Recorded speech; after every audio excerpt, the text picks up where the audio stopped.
DC here. Hi guys and gals. Well, for those of you who are watching my videos, you'll say he didn't move, and I didn't actually. I'm just starting over again with another tag. This one is the Saturday tag from Dave Nicholson. Broken Moose. Actually, you might have sometimes complicated, it might be complicated to find him. He's got both of his channels that are Dave Nicholson, but one is Axe Moose and one is the Broken Moose. So that way you can find them a little bit easier if you search that way. It's 10 questions, actually quite complicated, so we'll see how I get along. So, question 1. What lifestyle change have you been meaning to make for a while now? I guess that's actually easier than I think, because I've been forced into a lifestyle change. Lately, I've become retired. And so I got to, readapt my routine and way I do things. And strangely enough, I don't find time to do things that I used to find time to do. I don't even know how that's possible. So that's pretty much it, readapting to another pace. And it's not a slower one. It's just doing other stuff. For example, tomorrow I'm taking care in the morning of my grandsons. Well, if I was working, they would not even have asked me. So, things like that. Okay, question 2. What would be your spirit animal? No idea, don't know, don't care. I really don't. I don't bother with that stuff. I'm sorry, but I don't. Question 3. What incredibly strong opinion or belief do you have that is completely unimportant in the grand scheme of things? So what I think is completely in the grand scheme of things. Well, let's define what is the grand scheme of things.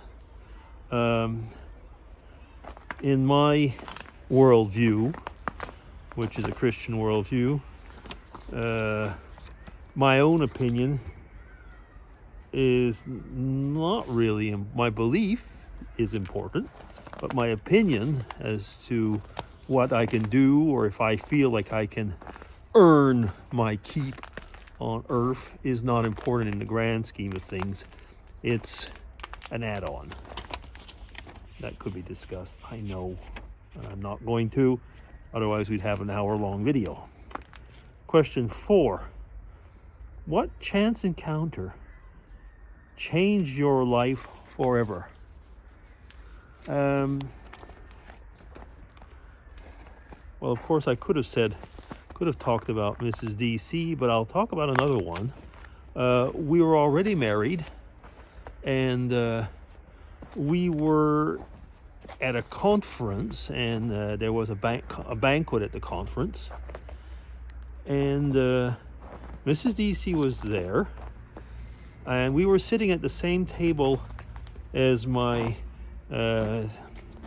PhD director, so professor. And there was with us, as he was one of the speakers, Sir Professor Jack Baldwin. He wasn't actually a sir then, he became a sir later on.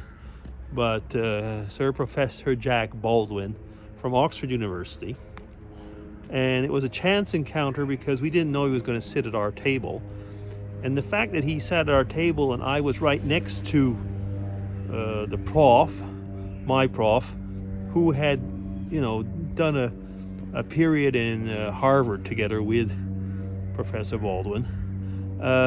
They started talking, and Professor Baldwin leaned over to me and my wife and asked what were our plans. And we started chatting, and basically he offered us, basically offered a position over in Oxford, and so we took it.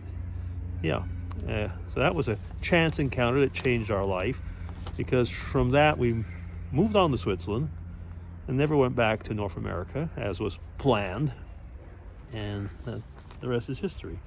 Okay, question 5. If you could have a video of any one event in your life, if you could have a video of any one event in your life, what event would you choose?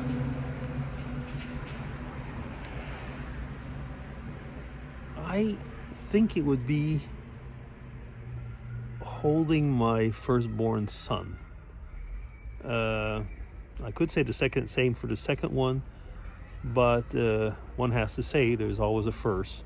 And especially to the fact that Mrs. DC had to have cesareans or C-sections. Holding him was unbelievable. It's all I can say for the moment. Okay, question 6. If you were forced to relive one 10-minute block of your life again and again for all eternity, what 10 minutes of your life would you choose? Wow.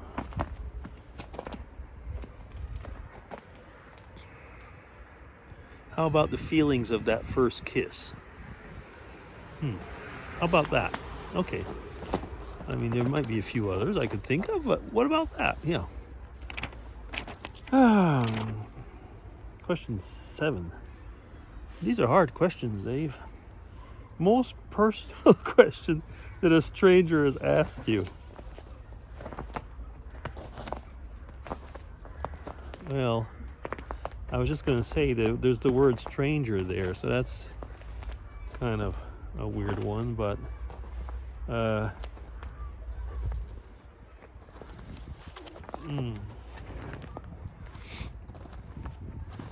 I can think of one thing, and I'll try and keep it as discreet as possible, but there was a neighbor of ours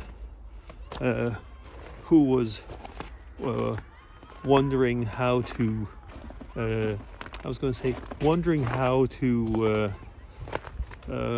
goodness, how can I say that?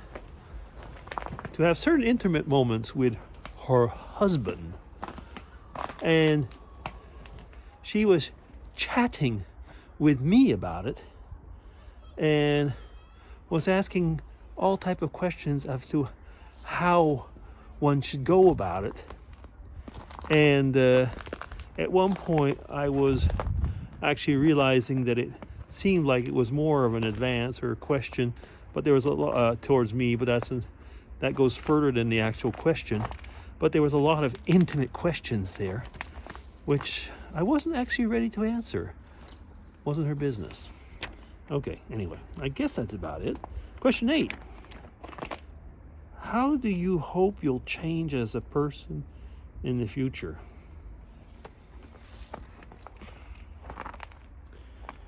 Right now, I'm quite happy the way I am. I've talked about things like that before in other vlogs, but I mean, as I am now, I'm okay with it. So, not much. Question 9. What keeps you up at night? Actually, not that much. I tend to go to sleep rather quickly.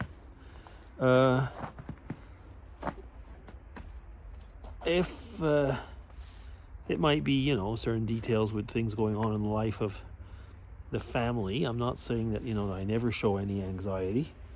I probably do like everybody else. I try to, put my confidence where I feel I should.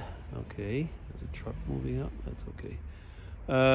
But no, I usually sleep pretty good, normally. Question 10. What's the most surprising self-realization you've had?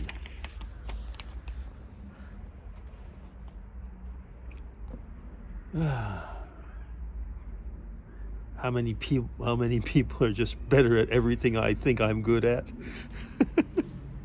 It's something I think that most of us in life will realize, is that sometimes we think we're really good at something, and then we go in in a club or somewhere else, and then realize that we're actually just a normal Joe, and a lot of people are really, really good at things that we thought we were good at, and they are, in another league. Okay. can I leave it at that? I think I will, and I have to. 10 minutes. I'm going to stop there. DC signing off. Take care, everybody. Bye-bye.